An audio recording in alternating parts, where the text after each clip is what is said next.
प्यारे बच्चों, सबसे पहले मैं पुलवामा हमले में शहीद हुए उन 40 शहीदों को मेरे श्रद्धा सुमन अर्पित करता हूं।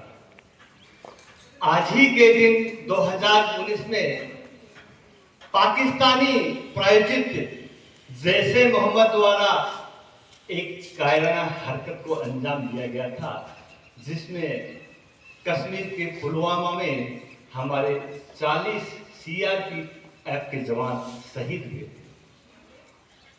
उस हमले में राजस्थान के 5 भी जवान शहीद हुए थे।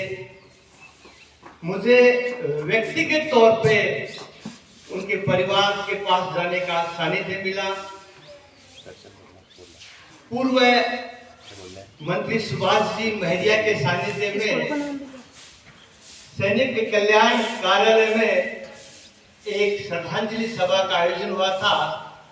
उस श्रद्धांजलि सभा में सब लोगों ने मिलकर एक सहायता राशि 1,71,000 रुपए प्रति शहीद के नाम से हम सब गए।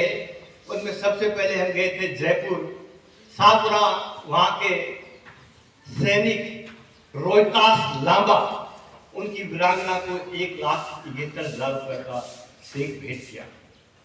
बाद में हम भरतपुर गए, वहां पे जीतराम गुर्जर के घर पे वीरांगना को सम्मानित किया और 1,71,000 रुपए दिए।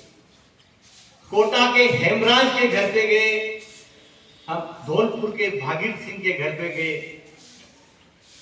और जिस अंदाज में देखा, उन परिवारों की स्थिति देखी, उनके प्रति एक अलग ही सहानुभूति हुई और मन में पीड़ा भी हुई। कई परिवार तो ऐसे थे उनके मकान भी नहीं थे, लेकिन सेना का जवान किसी बात की परवाह नहीं करता है, हमेशा अपनी शहादत के लिए तैयार रहता है। राजस्थान की भूमि तो वैसे ही वीरों के लिए प्रसिद्ध रही है। यहाँ तो माताएं पालने में ही ऐसे गुण सिखाती है। इलाने देनी आपनी हालरिए गुजराए, पूत सिखावे पालने मरण बढ़ाई पाए, ऐसी भावनाएं पालने में ही माता सिखा देती है। जब युद्ध क्षेत्र में राजस्थान के वीर जाते हैं तो सूर ने पूछे टीपणो, सकुन न देखे सूर, मरने में मंगल गिने, समर चढ़े मुख नूर। ऐसे यहाँ के सूरवीर योद्धा है जो युद्ध के जाते समय की पंचांग को नहीं देखते हैं। युद्ध गति में अपनी वीर गति को प्राप्त होना ही शहादत का उच्च आदर्श मानते हैं। जब जब देश को बलिदान की आवश्यकता पड़ी है, राजस्थान की भूमि ने वो सर्वोच्च बलिदान दिया है। चाहे भारत पाकिस्तान के मध्य युद्ध हो, चाहे भारत चीन के मध्य हो, चाहे कारगिल युद्ध हो, चाहे ऑपरेशन सिंदूर हो, सब युद्धों में राजस्थान के जाबाजों ने अपना अतुलनीय योगदान दिया है। मैं एक बात बता दूं, महाभारत युद्ध काल में जब युद्ध हो रहा था तो श्री कृष्ण ने अर्जुन को युद्ध के लिए प्रेरित कहा और कहा युद्ध करो, जीतवा व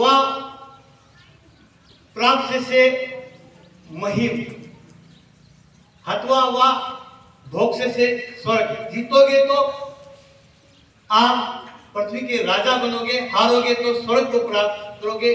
तस्मात् उत्तिष्ठ कौन्तेय युद्धाय कृत निश्चय, इसलिए कुंती पुत्र उठो और युद्ध करो। लेकिन इस युद्ध में कोई ये कहने वाला नहीं था कि आप तो भूमि के राजा बनोगे या स्वर्ग का सिधारोगे। इन्होंने अपने स्वतः ही अपने देश के लिए बलिदान त्याग किया। ऐसे अमर योद्धाओं को आज याद करने का दिन है। पहले बच्चों, बात चली पुलवामा की घटना की। उस कायरना घटना का भारत ने बड़े ही स्पष्ट रणनीतिक तौर पर जवाब दिया। 26 मात्र 12 दिन बाद में 26 को फिर बालाकोट पे हमला किया। ऑपरेशन बंदर नाम से शुरू हुआ और हमारी भारतीय वायुसेना के मिग 2000 ने शानदार आगाज किया। सुबह 3:30 बजे हमला किया और मात्र 20 मिनट के अंदर वहां के आतंकवादी कैंप को नष्ट कर दिया। हमारा युद्ध से वहां के नागरिकों को आहत नहीं करना था। भारत हमेशा शांति का दूत रहा है, अहिंसा परमो धर्म हमारी नीति रही है, लेकिन जब युद्ध थोपा जाता है उसका जवाब युद्ध से ही दिया जाता है। और अब भारत बदला हुआ है, हमारा शीर्ष नेतृत्व इतना कैपेबल है, हर बात का जवाब देना चाहता है। चाहे ऑपरेशन सिंदूर जो पहलगाम की कायराना हरकत हुई, उसका जवाब मात्र 4-5 दिनों के अंदर ही पाकिस्तान को घुटनों के बल पे ला गया था। और पाकिस्तान के डीजीएमओ को भारत के डीजीएमओ से बात करनी पड़ी और युद्ध समाप्त हुआ। लेकिन अभी भी जो ऑपरेशन सिंदूर है चल रहा है। भारत के शीर्ष नेतृत्व के द्वारा स्पष्ट निर्देश दिया गया है, अब कोई भी आतंकवादी घटना होगी जो एक्ट ऑफ वार गिनी जाएगी। पानी और खून साथ नहीं बहेगा, हर एक्शन डीपर, हार्डर और स्ट्रॉन्गर होगा। अब भारत झुकने वाला नहीं है, रुकने वाला नहीं है। प्यारे बच्चों, ये देश ऐसे ही नहीं बनता। ये पहाड़, नदी, विद्यालय, पेड़, जो भी संसाधन दिखाई दे रहे हैं, ये देश नहीं है। प्यारे बच्चों, देश तभी है जब इन संसाधनों के प्रति हमारा लगाव हो, हमारी आत्मीयता हो।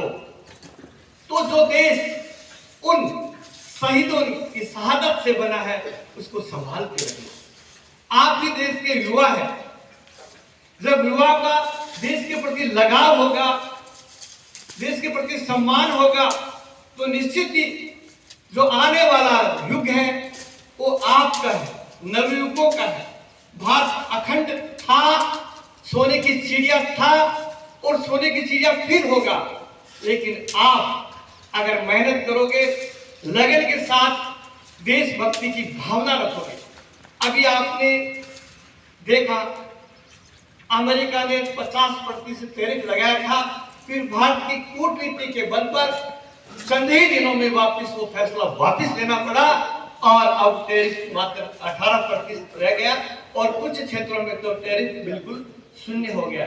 ये हमारे देश की कूटनीतिक विजय है और हमने जो विगत दिनों में स्वदेशी अपना करके जो काम किया है उसके बल पर ये हुआ है। अमेरिका सोचता था, जो दादागिरी मैं कहता हूं, थोड़े दिन पहले आपने एक घटनाक्रम देखा, वेनेजुएला के शीर्ष नेतृत्व को उठा लिया गया था बड़ा ही कायराना अंदाज में। ये हमारे लोकतंत्र के लिए अच्छी बात नहीं है, विश्व के लिए खतरा है।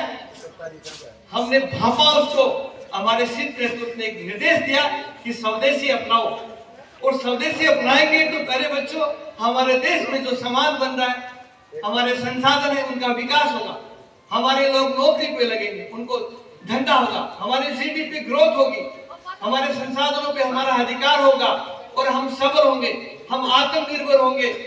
जब हमारा देश का बना सामान हम खरीदेंगे तो देश बहुत उन्नति करेगा। हम क्या गलती करते हैं, दूसरे देश का बना सामान खरीदते हैं। कुछ तो ऐसे देश है वो आतंकवादी घटनाओं में लिप्त हैं, वो सामान जाता है, वो पैसे को आतंकवादी घटनाओं में लगाते हैं, फिर हमें ही वो नुकसान होता है। क्यों न हम इस देश को सबल बनाने के लिए स्वदेशी अपनाएं। प्यारे बच्चों, देशभक्ति का जज्बा सब में होना चाहिए। सेना में जाकर ही आप देशभक्ति का जज्बा पैदा कर सकते हो, देश सेवा कर सकते हो, बात नहीं है। आप जहां भी हैं, आपके नागरिक कर्तव्य है, उन नागरिक कर्तव्यों का पालन करो।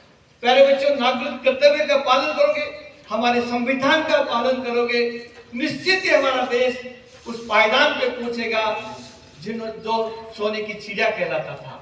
प्यारे बच्चों, मैं फिर उन 5 परिवारों के प्रति, राजस्थान के थे वो 40 परिवार जो उस समय त्रासदी में, उस घटना में शहादत दी थी, उनको नमन करता हूं। जय हिंद, जय भारत।